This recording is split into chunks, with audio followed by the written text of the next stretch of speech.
ఏ రోజైనా ప్రదోషకాలం అంటే శివుడికి ప్రియం కాబట్టి ప్రదోషకాలంలో ఈ నారికేళ దీపాన్ని వెలిగించుకోవచ్చు. ఈ నారికేళ దీపాన్ని ఎలా వెలిగించాలంటే మీ గృహంలో పూజా మందిరంలో పరమేశ్వరుడి చిత్రపటానికి లేదా లింగస్వరూపానికి గంధం బొట్లు, కుంకుమ బొట్లు పెట్టి ఆ తర్వాత శివుడి దగ్గర ఒక పీట ఏర్పాటు చేసుకోవాలి. పూజలు చేసుకోవటానికి ఉపయోగించే ఒక చిన్న పీట ఏర్పాటు చేసి ఆ పీటకు పసుపు రాసి కుంకుమ బొట్లు పెట్టి ఆ పీట మీద ఒక రాగి పళ్ళాన్ని ఉంచాలి లేదా ఇత్తడి పళ్ళాన్ని ఉంచాలి.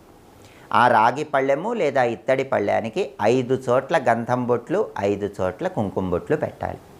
ఆ తర్వాత గంధం కొద్దిగా తీసుకొని ఆ గంధంలో వీలైతే గంగాజలం కొద్దిగా కలపండి. వీలు కాకపోతే మామూలుగా మంచినీళ్ళు కలిపి తడి గంధం తయారు చేసుకోండి.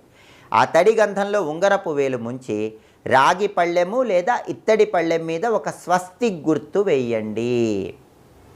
అలా రాగి పళ్ళెము లేదా ఇత్తడి పళ్ళెంలో తడి గంధంతో స్వస్తి